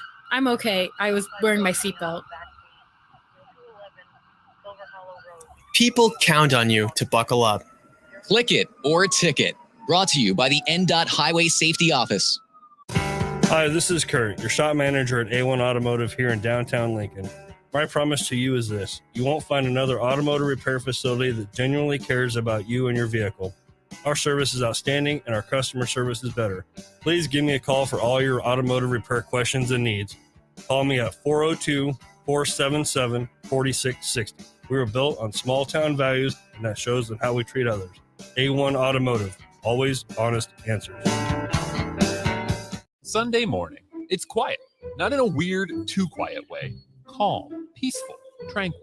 You pour yourself that cup of coffee. You slice yourself a hearty chunk of one of Beatrice Bakery's breakfast breads. Now, maybe you're an apple streusel guy. Nothing wrong with that. I can respect that. Personally, I'm a turtle nut man. Something about those pecans. But the real ones know, don't sleep on that date nut bread. Sweet, but not too sweet. Nutty, not overly. The perfect morning treat. Beatrice Bakery. Online at beatricebakery.com. Welcome to our world of yum. Rico here with HIS Auto Care at 70th and Van Dorn, letting you know HIS is a great place to bring your vehicle for service. With superior service, bumper to bumper, we'll treat your vehicle like it's your mother's. Doesn't get any better than that. So call 402-488-8934 and HIS Auto will make you glad you did. 5% off, mention this ad, and for sure your mother will be proud you called. 402-488-8934, HIS Auto Care, 70th and Van Dorn. God bless you. This is Dan Friedman. Between 2010 and 2019, distracted driving caused more than 40,000 car crashes in Nebraska, resulting in over 14,000 severe injuries and deaths. Please keep your eyes on the road. If you have a smartphone, put it away while you're behind the wheel. It will help keep our community safe and secure. This message is brought to you by Friedman Law Offices, helping injured people. It's what we do. It's all we do. Find us at friedmanlaw.com today. Wow. Did you ever save me money on my car? Yes, that's why our customers keep coming back. How do you do it, friendly car dealer ? We simply have low overhead and high trade-in values. The next line's yours. Oh. Ready for something better? Mullen Motors is a no-hassle, no-pressure dealership with financing available. Check out the inventory at MikeMullenMotors.com. No taglines, just quality vehicles. Mullen Motors. Get a lot of advice about self-care these days, but one of the most important self-care steps we can take is making sure we're financially secure later in life. For small steps you can take to save for retirement, visit WeSaySaveIt.org. A message from AARP and the Ad Council. Back with Vershawn Jackson, sponsored by Wingstop on 93.7 The Ticket and theticketfm.com.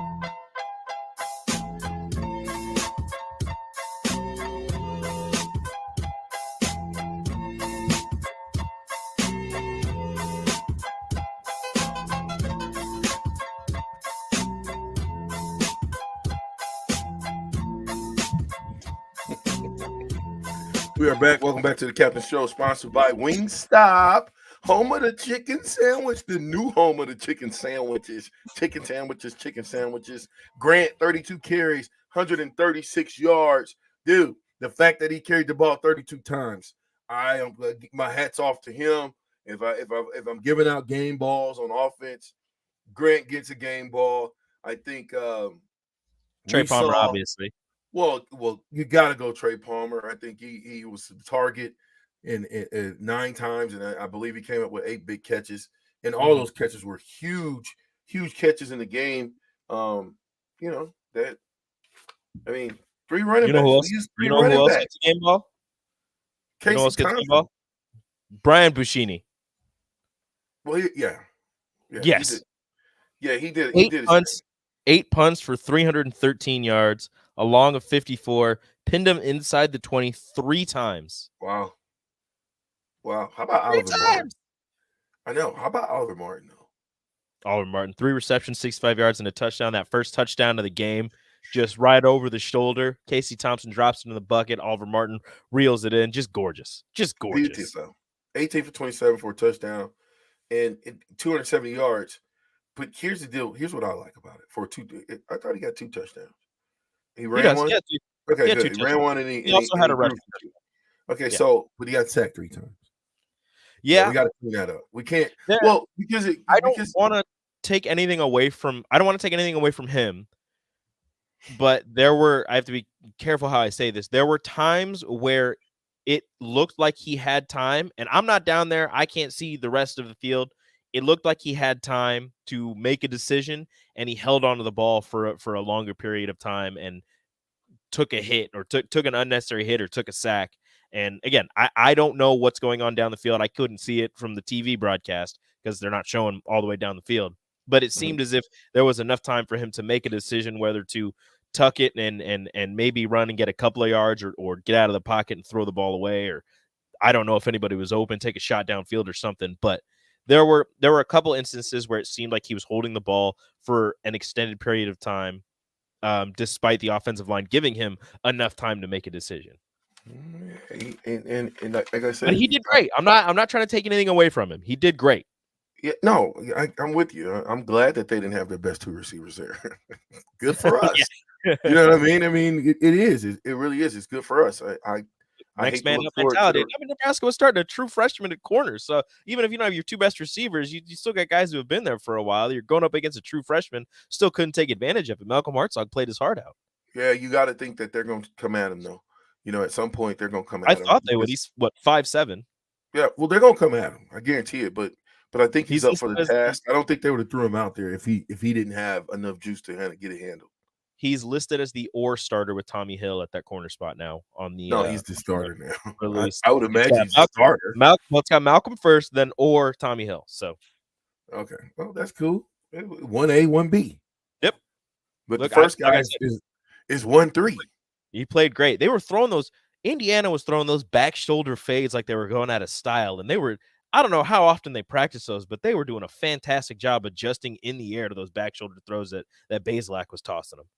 Yeah, because it's really you play the best defense you can, but that back shoulder fade is deadly. Yeah, that's kind of how it goes. Back shoulder throw. Soon.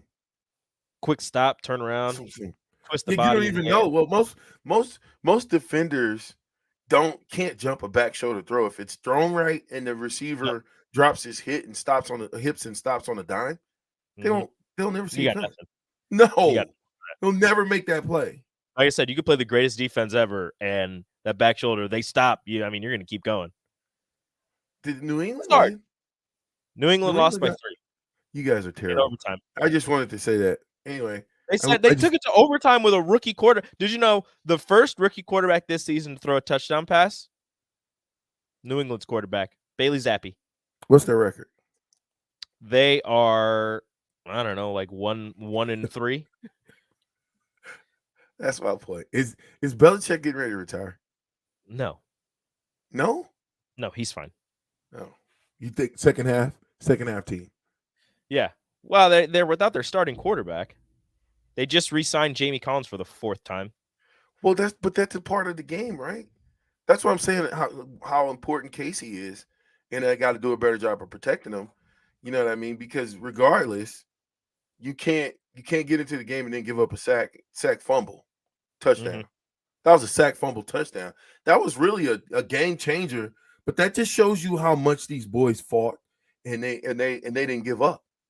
Because even after that happened, they could have went into the complete tank.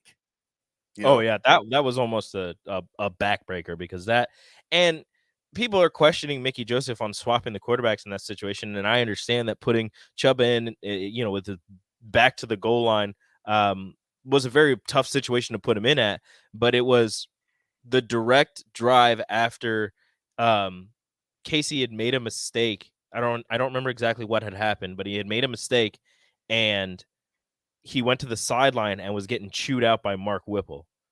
So I think it was one of those where they weren't happy with his production up to that point or after that drive. So they just wanted him to sit down and kind of, reevaluate everything and kind of take in what was going on in the game from the sideline.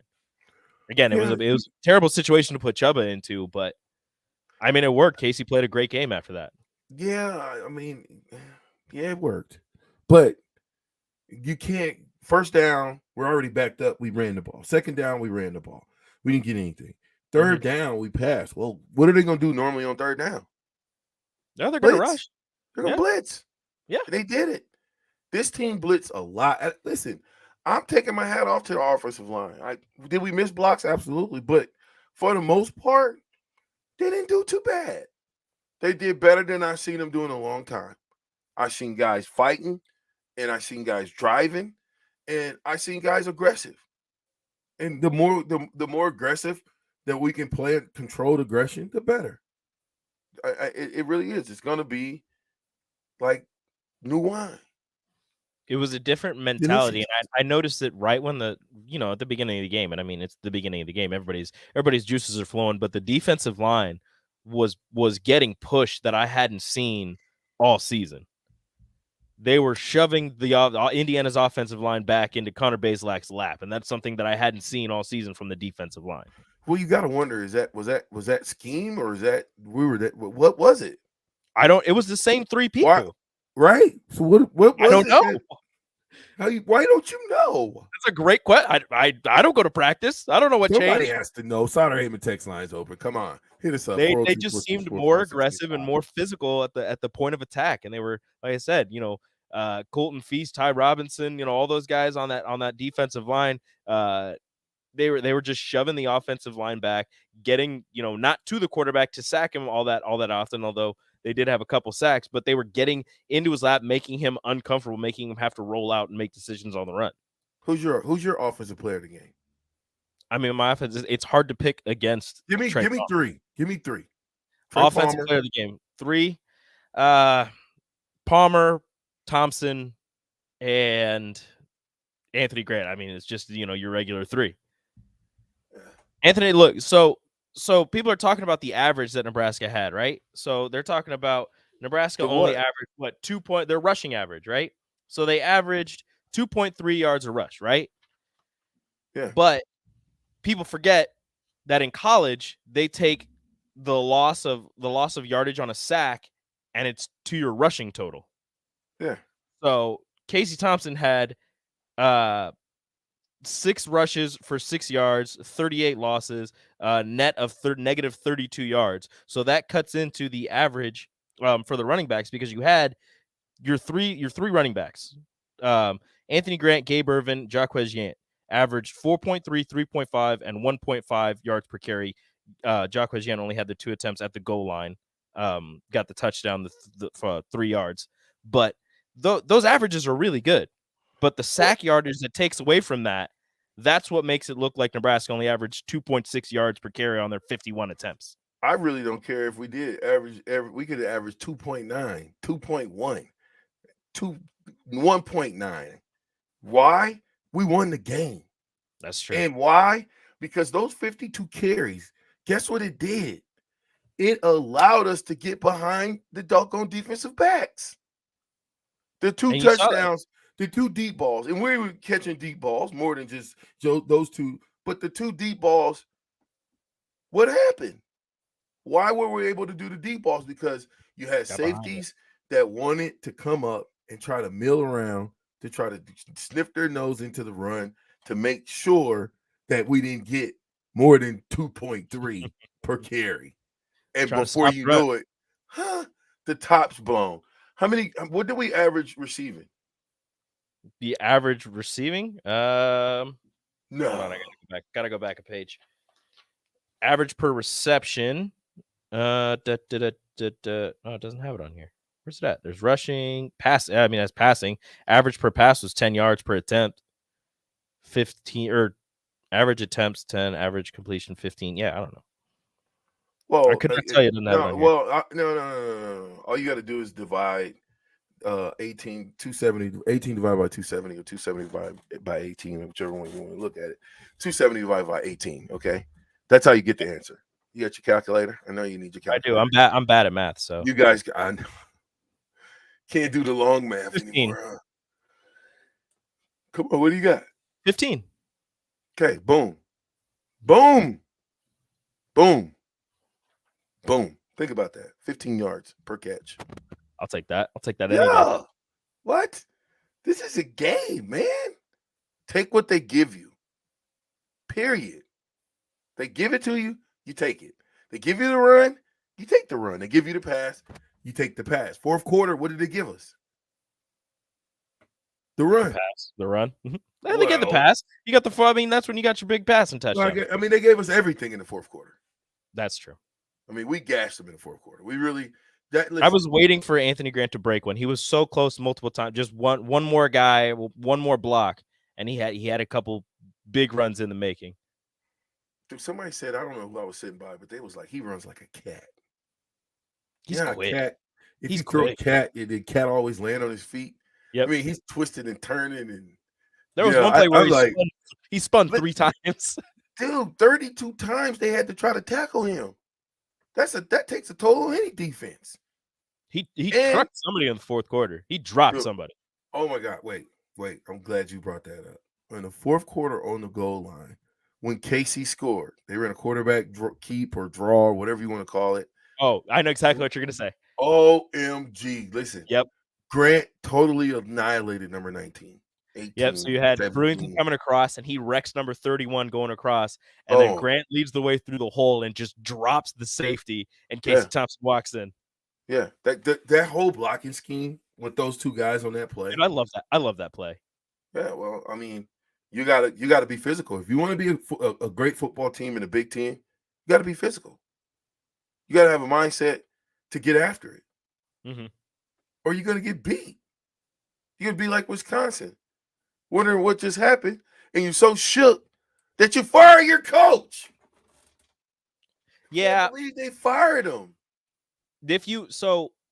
On Friday on the water cooler, me and Bach were talking. There was a radio host, a former Wisconsin, I believe, basketball, maybe football player, was on a radio show, or he has a radio show up there, and he was upset with Wisconsin. He was talking about how everybody's changing things, how Wisconsin's getting passed up by Northwestern, and how the football team needs to do something. They need to change something because he's upset that they're kind of stagnant right now. They're not moving forward, and they may actually be getting worse.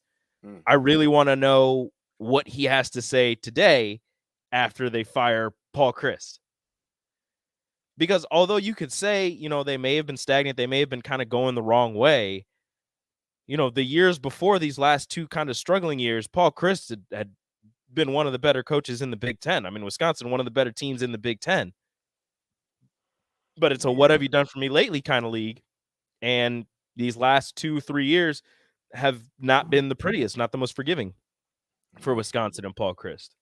Yeah, I know, but I thought they would have. Dang, man. This is the year to get fired. There's so many Power 5 jobs open. They might not be the sexiest jobs, but there's a lot of Power 5 jobs open. Listen, the money that they paying nowadays, so you have what? Colorado, Wisconsin, Nebraska, Arizona State, Georgia Tech. I'm waiting for Florida State and Auburn. That's just 7 right now. I mean, the last 2 haven't happened yet, but I mean, Auburn's coach is going to get fired, and Florida State maybe. Yeah. So you've got 6 Power 5 jobs that are going to be open. That is wild. Oh yeah, he definitely didn't. I don't know if he purposely punched him, but yeah, I watched it again. I talked to DP about it. No, yeah, and then I watched it again. It looks like he kind of turns around and just, goes to push him back down, which, as I was talking to DP, said kind of unnecessary because he's already on the ground and the play is 8 yards away. But it looks like he turns around to push him down and smacks him in the face. Yeah, it's what he did. It's not closed fist. It's open. He's just smacks him and then pushes him down the rest of the way. Yeah, I mean, it was definitely unnecessary. Well, yeah, he grabbed his face mask. He shouldn't have did that. I mean, it's all good, big fella. You can always recover from that, and you come back already with your hair on fire. Just play within the constraints of the game. How much do you think he ran today? Who? Corcoran. I don't know. I mean, you think he did? I don't think he ran. You don't think so? Listen, man, somebody needs to be the enforcer out there. I'm sorry. I'm not condoning No, you can his be behavior. you can be an enforcer without doing something stupid. Yeah, I'm not condoning his behavior. I'm saying that something happened in the fourth quarter where in the whole game, I thought that we offensive line fought. They were aggressive. They were getting after it. Anthony Grant did not get met in the backfield as much as he used to in the first 4 games. They fought. They tried. And if they fight like they fought, it should be the same outcome at Rutgers. Hey, it's the ticket. 93.7. I'm with Rico. Be right back.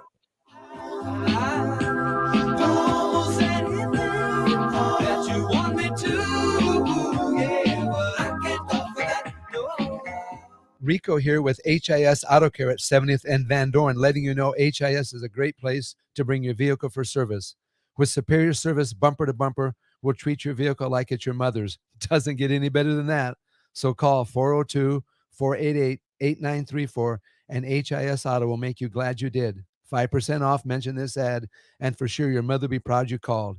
402-488-8934, HIS Auto Care, 70th and Van Dorn. God bless you. Rashawn Jackson here for Bauer Infrastructure, a veteran-owned local company proudly serving Lincoln, Lancaster County, and the surrounding areas. Bauer provides quality work at an affordable price, and they're growing rapidly. If you want to experience a career with a fast-paced, family-friendly environment, visit BauerInfrastructure.com. They have top-of-the-line benefits, year-round work, even through the winter. Bauer, usher in the new era of infrastructure to an area near you. And as always, go Big Red. When you were a kid, clubs were cool. Robotics club, or space club, and stuff like that. But what do adults get? Book clubs and quilting clubs? Nah, forget that. How about a margarita club? Get to Upside Bar and Lounge and join the best club in town. 10 flavors of margaritas like Maui Wowie, burnt pineapple, and mango tango. Try all 10 of them and receive your own souvenir margarita glass. Make it your new Monday night tradition. $4 margaritas and $4 taco baskets. Grab the crew and head on over Monday nights or any night. Upside Bar and Lounge at 29th and Pine Lake. This is Dan Friedman. Between 2010 and 2019, distracted driving caused more than 40,000 car crashes in Nebraska, resulting in over 14,000 severe injuries and deaths. Please keep your eyes on the road. If you have a smartphone, put it away while you're behind the wheel. It will help keep our community safe and secure. This message is brought to you by Friedman Law Offices, helping injured people. It's what we do. It's all we do. Find us at friedmanlaw.com today. Problem gambling affects millions of Americans daily, of all ages and walks of life. If your loved one is struggling with addiction, contact Choices Treatment Center's 24-hour helpline at 402-476-2300. That's 402-476-2300. People first is more than a nice sentiment. At American Senior Benefits, it's the mission. If you're ready for a career where you can truly put your customers' needs ahead of everything else, this is for you. American Senior Benefits is one of the leading senior market insurance product distributors in the country, and they're looking for high-energy applicants with strong communication skills. Enjoy on-the-job training, a fun work environment, and unlimited income potential. Visit ASBMidwest.com to learn more. American Senior Benefits. Jake Bachman here. Have you ever wondered how good it would feel to give $1 million to help your fellow man? Take part in a clinical research study conducted by Solarion, and you could experience a similar feeling. That's because people who participate in clinical research studies are helping advance potentially life-changing medical treatments, and you can earn up to $500 a day. To learn more, call Solarion at 866-213-2965 or visit helpresearch.com/500. Sunday morning. It's quiet, not in a weird, too quiet way. Calm, peaceful, tranquil. You pour yourself that cup of coffee. You slice yourself a hearty chunk of one of Beatrice Bakery's breakfast breads. Now, maybe you're an apple streusel guy. Nothing wrong with that. I can respect that. Personally, I'm a turtle nut man. Something about those pecans. But the real ones know, don't sleep on that date nut bread. Sweet, but not too sweet. Nutty, not overly. The perfect morning treat. Beatrice Bakery. Online at BeatriceBakery.com. Welcome to our world of yum. Hey, it's Sean Callahan, and football season is here, and there is one place that has all the games, plus great food and beer specials. Tanner's Bar and Grill at 30th and Yankee Hill. Whether it's Thursday night football, college football Saturdays, NFL Sundays, our Monday Night Football. There's a great view of the game from any seat with different food and drink specials every night. Try the Blue Ribbon Reuben Sandwich or the Prime Rib French Dip or any of their famous chicken wings. That's Tanner's Bar and Grill at 30th and Yankee Hill. At Venue Catering and Events, we offer two of the most historic ballrooms in Lincoln. The Jasmine Room, located in the historic Grand Manse in the heart of downtown, featuring a beautiful built-in antique bar, spacious patio, and soaring skylit ceilings. The Scottish Rite Ballroom, located just 2 blocks from the state's capital, boasts intricate hand-carved columns, rich dark wood floors, and lavish chandeliers. The perfect venues to host your wedding, corporate event, or much more. For availability and more information, call us at 402-603-6483. When you're high, you feel different. You think different, you talk different, you draw different, you listen to music different, but you probably knew that. Problem is, you also drive different, and not in a good way. That's why driving high is illegal everywhere. So if you're high, just don't drive. Make a plan to get a sober ride. Because if you feel different, you drive different. Brought to you by NHTSA and the Ad Council. Hi, Sean Callahan here of HuskerOnline.com, inviting you to join us here on 93.7 The Ticket every Saturday morning now. In our new time, we're on from 8 to 9 with the weekly Husker Online radio show. We'll give you the latest in recruiting. We'll talk about what's going on with both football, basketball, and we'll probably share a few stories from the inside. It's every Saturday morning right here on 93.7 The Ticket. It's the Husker Online radio show from 8 to 9 a.m. Back with Vershawn Jackson, sponsored by Wingstop on 93.7 The Ticket and theticketfm.com.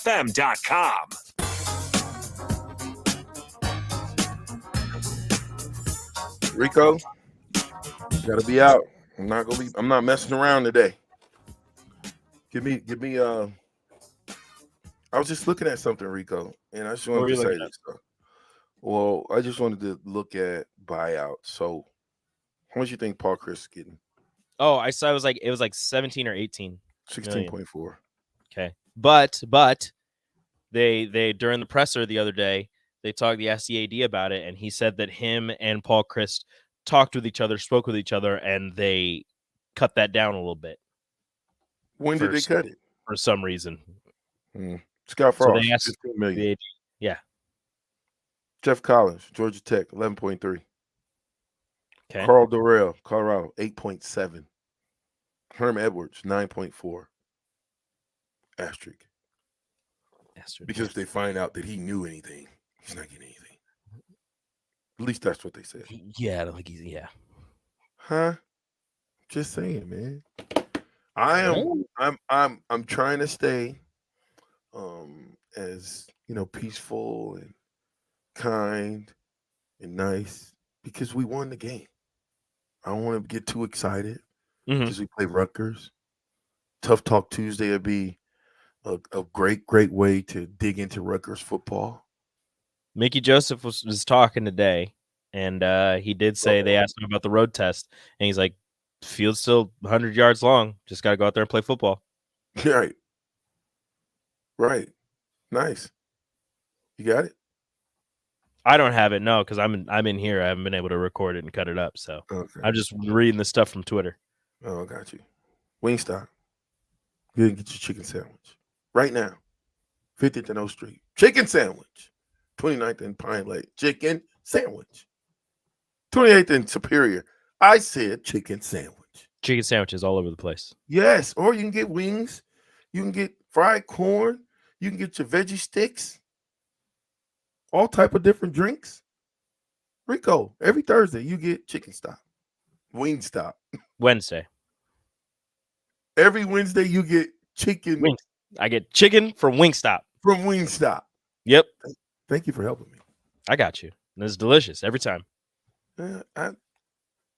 Get me either some wings or a chicken sandwich when it's available, because everybody decided they wanted a chicken sandwich and bought all the chicken sandwiches. Well, get me some fries. Get them cooked a little bit extra. Get some extra seasoning on there. Delicious. You can get different flavors of chicken sandwiches. I've had the lemon pepper and the Louisiana rub. I haven't had any of the other ones yet. Oh boy! I keep thinking about that hot honey one. Yeah, that might be good. Hot honey. I think Extra I might try some hot honey wings next time. Hey, Unless Wednesdays- there's a chicken sandwich. Wednesdays, they better have chicken sandwiches on Wednesday, or I'm calling the guys. It's gonna be some problems. You're gonna have it's some gonna be word. some chairs shaking up in this piece. But I just want to say again, shout out to Nebraska, shout out to the fans, shout out to the state, shout out to everybody involved in that win. Everybody. I met one of the guys that hold the line, and he had been there since '97, dude. I was like, wow, 97. And I thought that was, you wouldn't even pay attention of him being there, but what a great job that would be to say you had that job for that long. So shout out to Mickey, Trev, the defensive coordinator, of course, Bill Bush, the boys, all of them, all of the coaches, everybody. That was a team win. And that's the only how we're going to be able to get it done is we got to come together as a team, and we got to win as a team, and we got to go down fighting. We can't think that anything's going to be given to us. We got to go out and take everything we want on the football field. Mm-hmm. Mind you, football field. Yes, sir. Okay. I don't have anything else. I want to You want me to hit the out music? You want to? Yeah, I don't, but I do. But at the end of the day, listen, tomorrow's coming. Tough Talk Tuesday. Tough Talk Tuesday. We got to get into Rutgers it. Football. Well, it's a short week, and Rutgers is coming off of taking some licks from Ohio State. Who did they? Very, very, yeah. So coach has gotten a shouting match over a fake punt. Well, no, the punter got drilled on the sideline. He was like, well, that and the fact that Ohio State faked the punt when they're up 49-10 in the fourth quarter. Well, I get it. They play football. I don't think he purposely did it. Nobody was there. What would you do? Kick it anyway? I'd take off.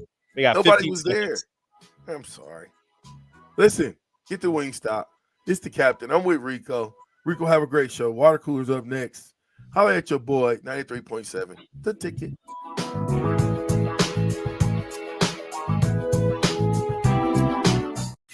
This is Lincoln's home for sports talk on the FM dial.